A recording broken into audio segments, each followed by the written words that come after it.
Good morning, guys. It is day 18, Thursday. That means we only have one day left in the week before we get a break. But we're going to jump right in so that you can get started. You only have 4 true problems today, and they're all volume. So, your 4 problems. The first one right here is a cube. So remember, volume. You've got 2 options. You can think of it as length times width times height. Or you can think of it as finding the area of the base and then the height, because it's really like you're taking that base, that bottom piece, and stacking it up on top of each other until you reach the height of the shape. So this one is a cube. That means that the height, the length, and the width are all the same. They're all 18. So what is the base shape? This is just going to be a square. The base is a square. The base shape formula, remember you're doing the base times height or length times width. In this case, then the area of the base is going to be 18 times 18. Once you get that, put that there. And then you have the area of the base times 18 again to get the total volume. This one over here, we're pulling in some decimals. If you want to use a calculator, that's fine.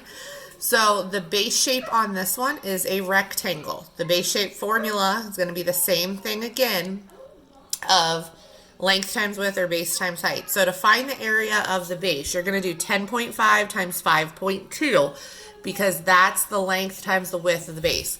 So that's the area of the base. Once you have that, then you multiply it by the height, which is 5.2. Okay. This one, a cube has an edge length of 4.3. What is the volume of the cube? Draw a picture if needed. So if you think back to a cube, this one was also a cube. So remember, on a cube, length, width, and height are all the same. So the base is going to be a square. The base formula on all of these is base times height or length times width. Either one is fine. So the area of the base on this one, you're going to do 4.3 times 4.3. That'll give you the area of the base, and then you multiply it by the height, which is also 4.3 because this is a cube. Okay?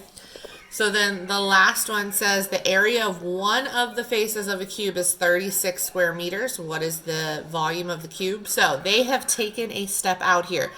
You do not have to find the area of the base because on a cube, all of the faces are the same.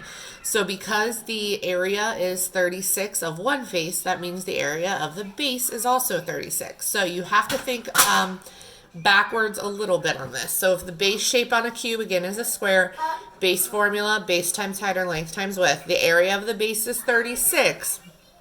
But you have to know what the height is then to find the volume, because you're going to take this 36 and multiply it by the height.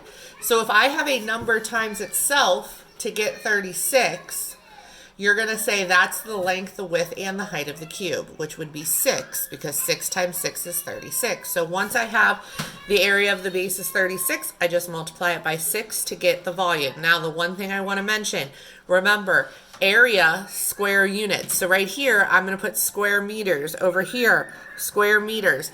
On these last ones,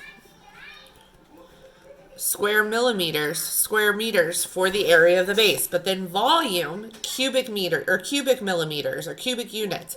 So you're going to have that little 3. So we've got cubic millimeters, cubic meters, and then cubic meters and cubic meters for the volume. So you can either write out cubic meters, C-U-B-I-C, and then whatever your units are, or you can just do meters with that little 3 raised. So I know that was quick, but you only have 4 problems today to work through. So hopefully you do well with them, and I will see you tomorrow.